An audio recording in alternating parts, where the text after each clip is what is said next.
Video is brought to you by MoviePalette.com.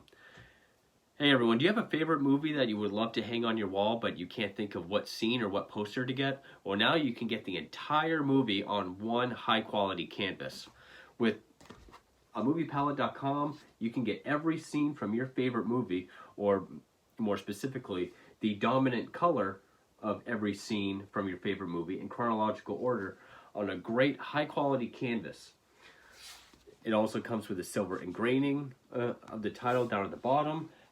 Has rubber stoppers on the back to keep it from bouncing. And they have a huge catalog of what to choose from. Whether you're a horror fan or a fan of sci-fi, Marvel, Japanese anime, Disney animation, drama, or Oscar classics, there's a movie palette for you. Right now, MoviePalette.com is having a sale for 50% off for their Halloween sale. But if you go right now and if you enter room 15, you'll get 15% off of the movie palette of your choice. That's ROOM15 for 15% off of your movie palette. Again, this is a great value for a great piece of home decor that looks great for any film and for any film buff and anywhere in your home. You will definitely like this product. Mine is of The Shining, and I could not be happier with it. So definitely go to MoviePalette.com and enter ROOM15 for 15% off of your palette.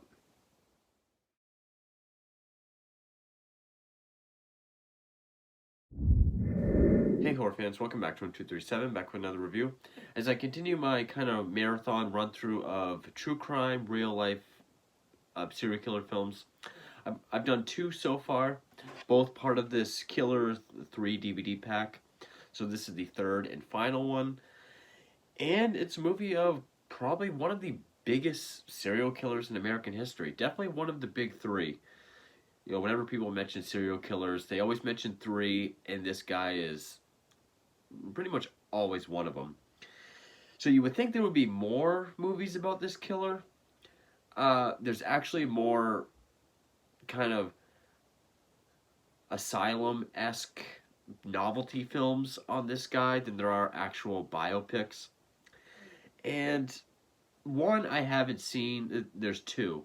One I haven't seen, but it's a TV movie and I've heard it's really good. This one's from 2003 and it's known to not be that great, and it's not. But it's the 2003 film Gacy, which again, this is the last one from the 3 Killer DVD pack. Some places say 2002, which came out the same year as Ted Bundy and I think one other one. But, and I didn't know this, but apparently Ed Gein, Gacy, Dahmer, and the 2002 Bundy movie were all made for Blockbuster. Apparently, that's something I've heard. I don't know how true that is. Now, of course, I saw this at the same time as Gein and Dahmer. And it was one I was pretty disappointed in when I first saw it. I was just really getting more into the Gacy story at that time. I kind of just knew the bullet points, not the finer things. Of course, things that have come out recently, like the John Wayne Gacy tapes and the Peacock documentary, Devil in Disguise. There's been a lot more that's come out about Gacy in recent years. But I would say this is kind of a fictionalized movie, more so than some of these other ones, where pretty much every other name than Gacy has been changed, events have been moved around a lot, things are exaggerated, which you would think, why would they have to exaggerate anything in the Gacy story? But they downplay a lot of stuff, like his sadism, his kills, even some of his methods and how he picked up people and how he was able to get away with it for so long, and exaggerate other things, which I'll get to. Now, before I get too deep, it's also known as The Crawl Space, which, not a bad title, but it was directed by Clive Saunders, written by Saunders and David Burke. And it stars Mark Holton, who people might know from he was the bully or bully type characters in Teen Wolf and Pee Wee's Big Adventure. He was also the slower guy in the first Leprechaun. He plays Gacy in this, and he doesn't do a bad job. He's played as more of kind of a deadbeat, a, a dickhead in this, just like a foul mouthed asshole. No, almost the kind of character you could see Sid Haig playing almost. Now, the other film based on Gacy that came out that was made for TV was 1992's To Catch a Killer, which is on YouTube, and I will be checking it out. It's about 3 hours long. That stars Brian Dennehy as Gacy, which I think is a much better casting choice. But I don't think Mark Holton did a bad job. He was able to work with what he was given because the script and the direction is not that good at all. I would say, as far as just filmmaking wise, this is the lesser of the three. And definitely when it comes to the historical accuracy, this one is also the most far off. But it also stars Charlie Weber, Allison Lange, Edith Jefferson, John Laughlin, uh, Adam Baldwin as John Gacy Sr., Jolene Lutz as his wife Kara. Yeah, almost every name has been changed. And it does say that right in the beginning. It says the following film is inspired by the story of John Wayne Gacy's crimes, and names and events that have been fictionalized. Also, Joseph Sikora, who is pretty much a Bryan Cranston lookalike.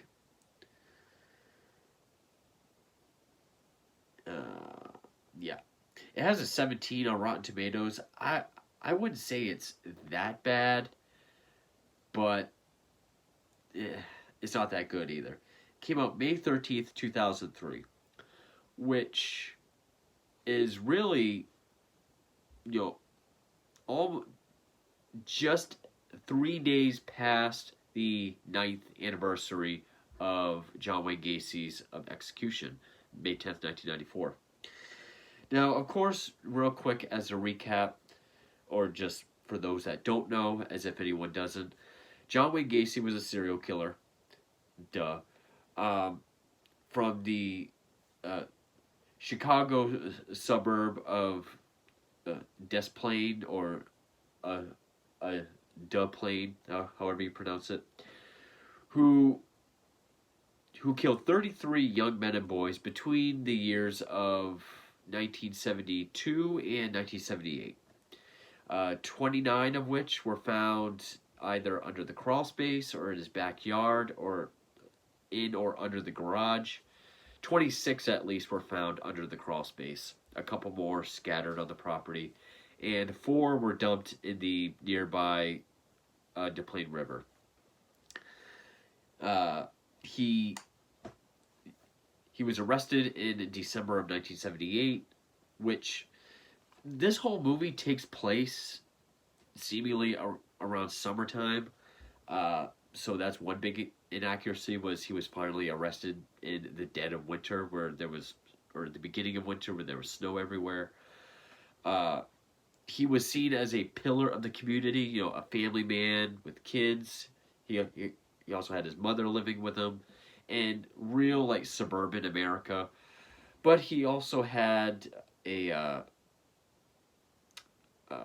own business, a PDM, which stood for painting, decorating, and maintenance. Mostly hiring high school kids and teenagers, or teenage runaways, many of which would go on to be some of his victims. And one of the biggest misconceptions, or his moniker, is the Killer Clown, which his persona was known as Pogo. He also had another clown, the lesser known clown, which was named Patches. Pogo was the happy clown. Patches was the mischievous one.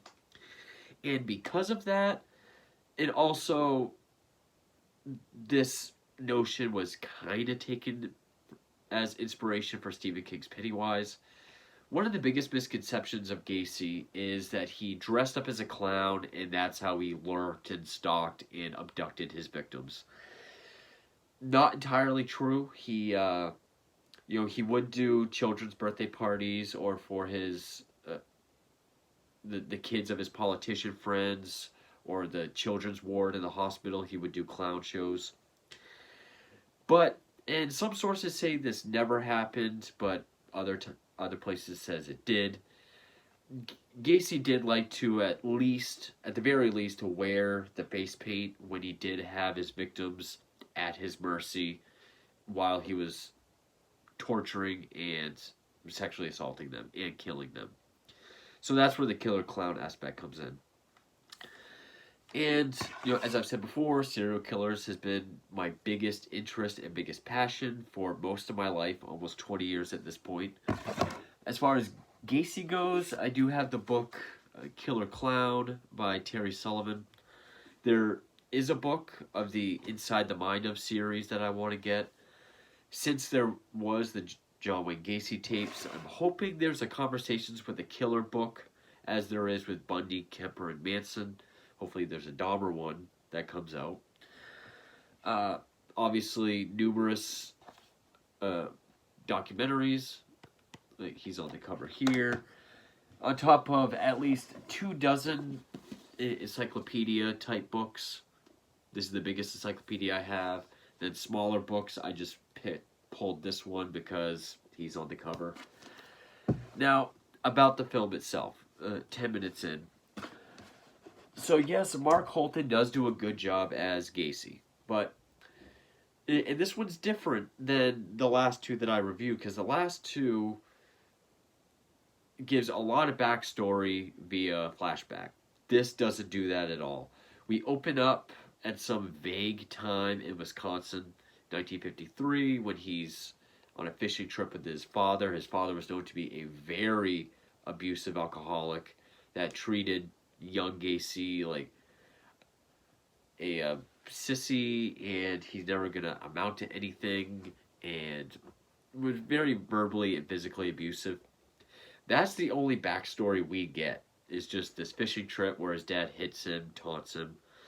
Later on, we do get another flashback to his first victim, which we do see that he was killed via stabbing. One of the very few, if not the only victim he killed with a knife. So that's one accuracy that it has. But then the rest of the movie just takes place seemingly in 1976, 4 years into his killing spree. And it seems to all take place in 1976. There's no dates that come up.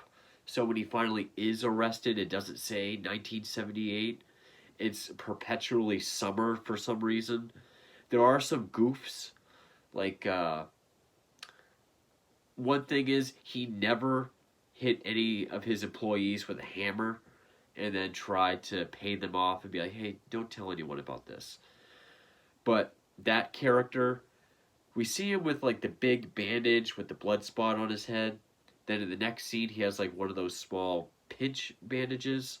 Then the next scene he's in, he's got the original bandage back on. Seemingly months apart. Now, some of the inaccuracies as far as names is his wife in the film is named Carla, where his actual wife was named, why do I always forget it? Carol Hoff. And the movie doesn't say, but Carol Hoff was actually his second wife. It does mention that he served 18 months in 1968 for sodomy charges, and then he moved back to the Chicago area to try to put his life back together. That is true. He was married at that time and had 2 kids, a boy and a girl. The two young girls in this film were daughters from Carol's previous marriage. But the movie doesn't address that. It acts like this has been his wife and his biological daughters the whole time. So it really doesn't get much into his life. And then major things about his life, like the fact that with his previous marriage, he ran 3 KFC restaurants. There's a small mention of that via home video footage. Uh, Only a couple scenes with him as Pogo. Um, it does show him in the crawl space a lot and how he would lay down lime to try and cover the smell. But even the portrayal of Gacy is off, because Gacy was seen as a very well respected pillar of the community. Whereas here, he's kind of portrayed in a way where people can't stand him. Like, 4th of July, he has one of his big, massive parties. He was known where if it was like a decorative holiday, his house was always the most decorated. Uh, in the winter when it snowed, he always snowed his and his elderly neighbors' driveways. So he was a very involved person in his community. But here, like at the 4th of July barbecue, there's like close-ups of various neighbors that are there just giving him dirty looks because they're always complaining about the smell seeping through his crawl space and his lawn. Which that's one of the exaggerations that the film makes, is that this noxious human sludge is seeping through the ground and leaking into the neighbors' yards. That never happened. Also, the visual symbolism of like maggots and cockroaches just infesting both the crawl space, even coming up through the drain and out into the neighbors' yards. There was never any infestations of maggots or cockroaches, so that's one of the exaggerations. As far as crimes, we see him actually kill. Uh, a couple of them are implied. One's off screen. One we see the aftermath.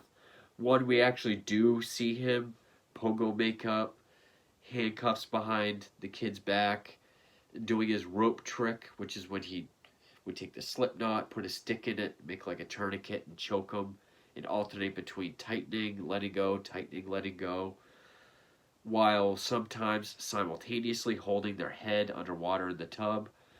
That's really the only death that we do see on screen. The rest are all aftermaths, where we see a kid either already dead, or the flashback of his first victim already stabbed, or him dragging a kid down the hallway to the crawl space. Also, where it takes place in 1976, him and Carol got divorced in 1975.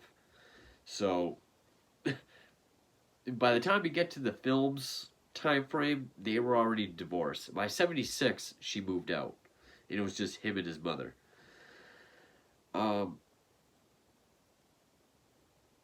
It did show the Gacy's homemade rack, like the I can't remember what it's called, the a medieval thing with the head and the hands. He made one of those as a torture device.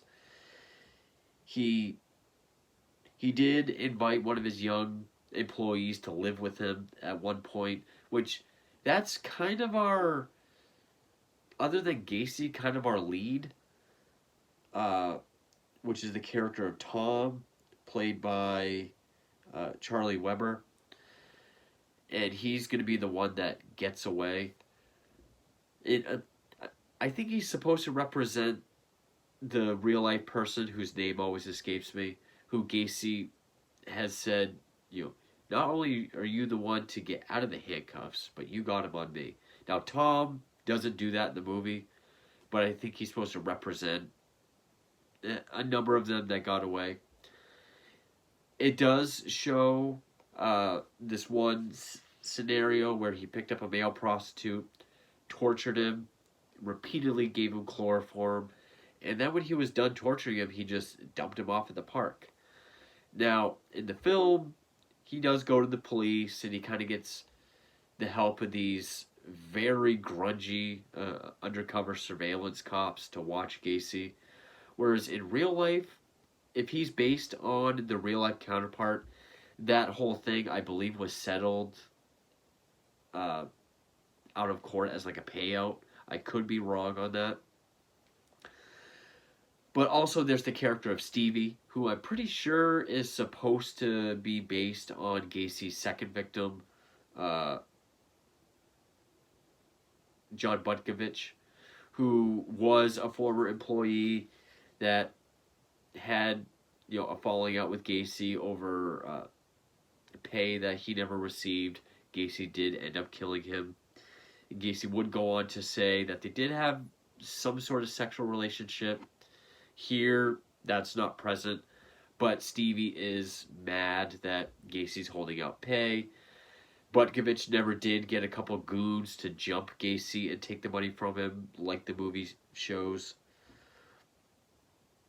Um,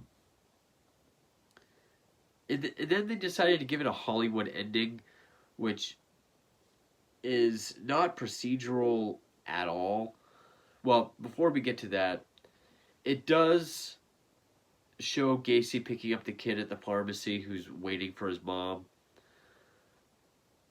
which I think is supposed to be one of his last victims, Robert Peast, which his disappearance is what really catches the attention of the police, and the investigation of the disappearance of Robert Peast is really what got Gacy caught. Now, also, his attitude towards the surveillance guys is very antagonistic in the film, whereas in real life he would taunt them, try to lose them in traffic, but he was also very cordial. He would invite them inside for meals, and they kept getting this smell that they couldn't quite put their finger on. Then they realized that's the death smell. So it took a second search warrant for them to actually find what they needed to link Peast to Gacy, which upon that second search warrant, I mean, they found sex toys, books about pedophilia and homosexuality, which this movie does play up the sort of macho homophobic persona that Gacy was known for. He was known as a homophobic homosexual, which could be seen as either he's so in denial of himself that he's homophobic, and or he was using this extreme macho homophobia as kind of a front, or kind of as a mask, so no one would really suspect him. Even to the point where we do get a scene of this where, well, let me, I'll finish the thing about Robert Peast. Robert Peast, I believe he was the kid that was going to go get some film developed at the pharmacy, but he told his mother he was going to talk to a contractor about a job. And I think he said his name is John Gacy. So when he went missing, his mother told police it's Gacy. Gacy said, no, I never saw him. But upon that second search, they found a receipt that would eventually prove to be Robert Peast's receipt. And I believe it was at this point Gacy went to his lawyer and, drunk, disheveled, sweaty, and pretty much confessed that he's killed a number of boys. Now in this film, he's drunk, disheveled, but he goes to one of his oldest friends and gives a confession, which the friend doesn't do anything. Now, quick side note about the homophobia is he would try to make moves on these young teenage boys because his basement, it had clown stuff everywhere. It would have a projector screen. He would tell these young boys, hey, if you want to smoke pot, watch porn, drink, come and hang out at my house. He would try to make a move on them, show them this gay porn, and if they consented, great on him, he thought. But if they said no or fought or got upset, he would act like it was a test. Like, I was testing you and you passed. Acting like, if you had said yes, then I would have kicked your ass because I don't allow those here. We do get a scene of that in this.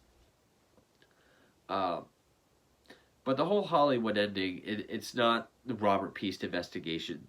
They are investigating the kid that was waiting for his mom, Robert Peast. But It's when the guy living with him, Tom, says that he's gonna move out west. So Gacy decides to do the handcuff trick on him, or show him the handcuff trick, which was his favorite form of his favorite mo for how to incapacitate them. Show them, hey, I can undo these handcuffs just like that. I'll give you $100 if you can do it under a minute. And he would either not reveal the secret or switch from a trick pair to a real pair. And once he had the cuffs on them, they were at his mercy. So he does that to the guy Tom, and then surveillance is outside. But movie convenience, this guy that Gacy, another guy that he owed money to, the Bryan Cranston looking guy, comes in, punches Gacy, kicks the shit out of Tom, takes Gacy's money, then leaves. Tom is able to flee. Surveillance guys help him. That's when Gacy's busted. So yeah, they gave it a really stupid Hollywood ending, which sucks. I, the whole movie is stylistically it's weird. There's a lot of parts where it's like really sped up. It moves really fast, kind of like '90s TV movies.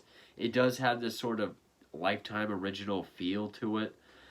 Stylistically, like the final fight with him and Tom when he's swinging him around with the handcuffs, it goes between sped up and slow motion and double vision. Stylistically, things that don't make sense. Continuity goofs, like I said about the one character's bandage. Um, the most of the acting is not that good at all. I'll say Mark Holton was really the only saving grace of the film, at least acting wise. He does make the best of it. I do buy him as Gacy, even if it's not the best that we could have had. But there is one scene where it's literally like, were they just trying to do a bad scene? Because one of the surveillance guys knocks on the door, or they both do. In real life, there was two surveillance teams of 2 men each. We only focus on 2. They knock on the door and he's like, we'd like to have a look around, if you don't mind. And then Mark Holton as Gacy is like, you got a search warrant? Fuck off. Douchebag, dirtbag. Either way, he says like, fuck off, douchebag. Like, it's so off, so cheesy. It doesn't fit the rest of the film. At least for Mark Holton. I mean, he acts pretty well throughout the whole thing. Now, also, the whole thing about Gacy really owing a bunch of people money is inaccurate. I guess he was very, strict and tight about money, and being a sort of a successful businessman, and he was very on top of like appearances and reputation. It didn't show anything about him.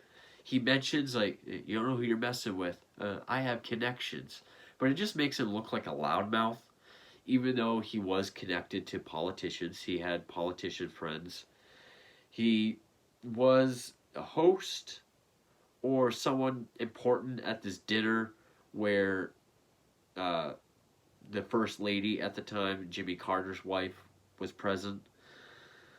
So it doesn't really hint at all these things that show Gacy being a very respected member of his community. More so just kind of a douche or an asshole. He owes a bunch of people money. He treats his workers, like crap, when I guess in real life, when he wasn't killing them, he treated them well. His neighbors not really liking him, always complaining about the smell, which they did do, but he was always, well respected. And this movie doesn't really show that at all.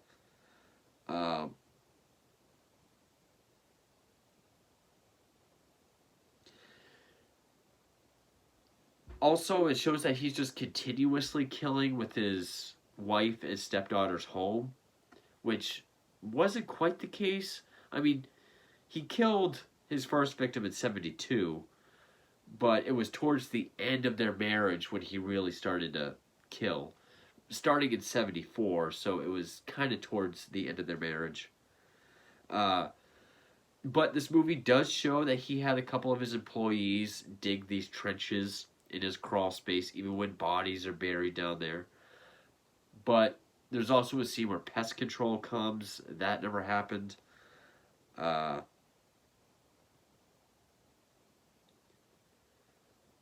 was a scene about how he sold. This kid came to sell him a car. He killed him. Then he just sold the car to a random guy. Uh, I believe that was part of an investigation. Apparently, it also shows his mother living with him the whole time, which she didn't. Uh,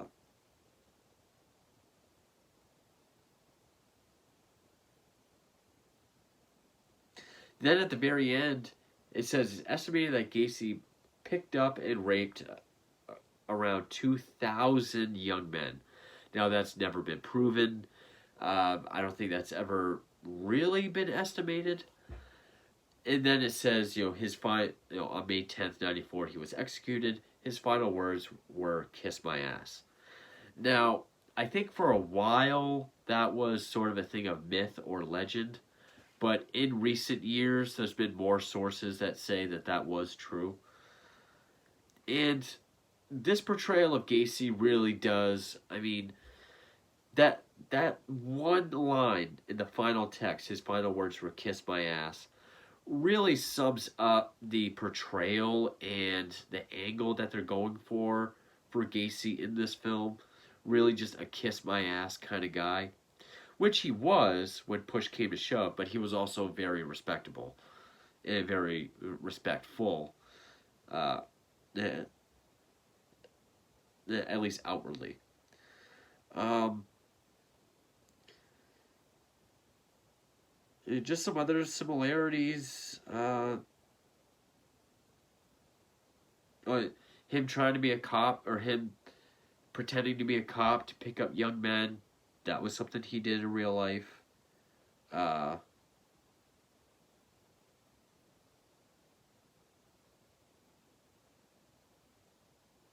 but yeah. So, and I'm just trying to think of other things, just film wise, not necessarily Gacy and real versus fake, or real versus fictitious, but yeah, it has this made for TV feel that's not very good. I would say even more so than Dahmer and Ed Gein. Um, yeah, that's a picture of Mark Holton as Gacy, which again, he's not bad, and he does make it watchable, but there's really no story to it. It feels just like a bunch of non sequitur scenes. The whole midsection really does kind of drag. I mean, it starts off promising where we see him with his abusive father, and then a shot of him sort of transparent but like crawling through the crawl space. Uh, and him driving around to pick up men, and it 1976, so we're all already well into his killing spree. But the whole midsection, which if it was done well, it would be fine. Sort of just how he is in the world, how he owes people money, how they're all kind of tired of him, how they don't really care for him. They see him as kind of a jerk off. Uh, he's a jerk to his wife, doesn't really do anything for his kids. Well, with his kids, I mean.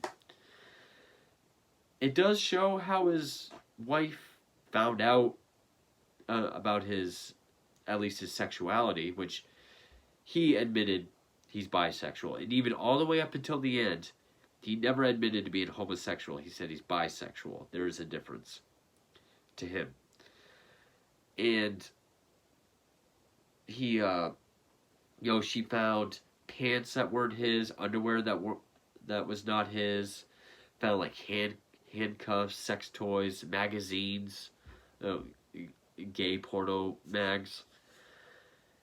Presented it to him. He kind of said, "It's none of your business." But then I think it was Mother's Day. This isn't in the film. This really happened. They had sex, and he told her, "This is the last time we're ever going to have sex." And then, he just stopped coming home during evenings when she was awake. Then they had an argument over a checkbook balancing, and she wanted a divorce, and he was totally cool with it.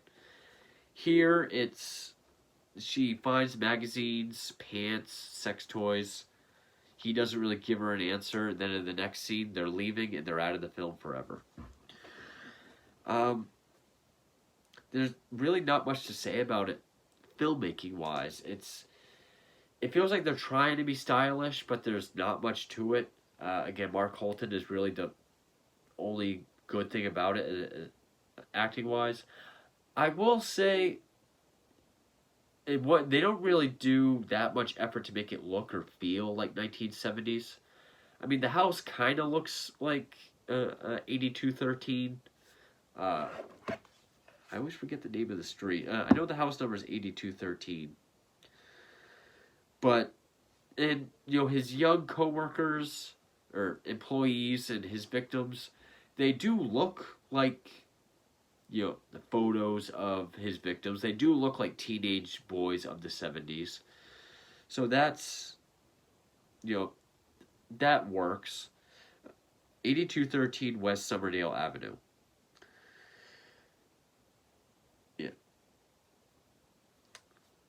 So, yeah, that's really all I got for Gacy. As long as you know going into it that it's not very accurate, it's mostly fictional.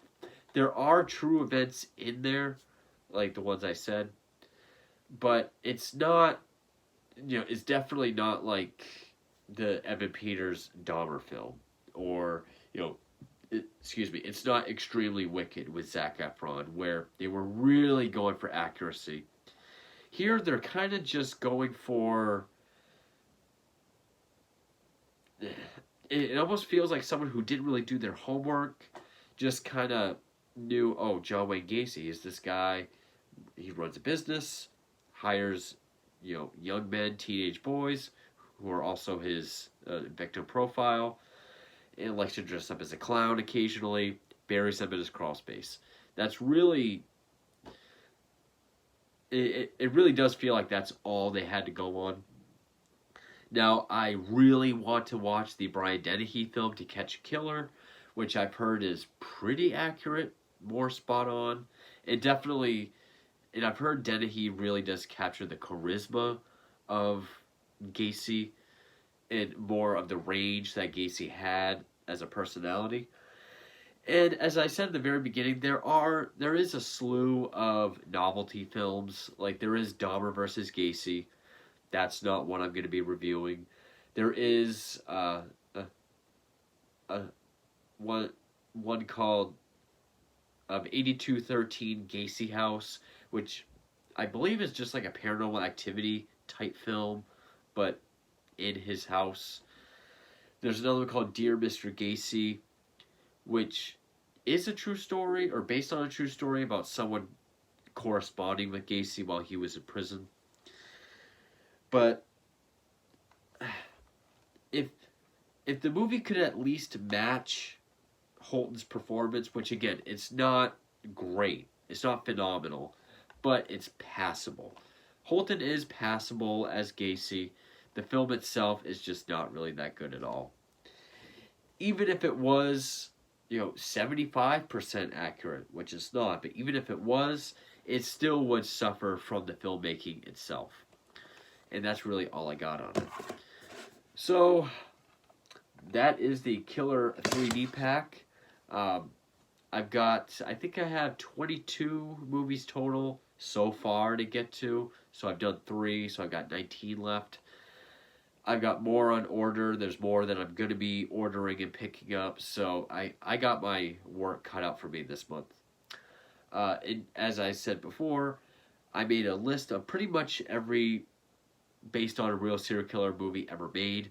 So, you know, if it's one you want to know if I'm going to get to it, or if you want to recommend it, it's already on the list and I will get to it. But that's 2003's Gacy. Stay tuned for more serial killer films this month, and thank you for watching.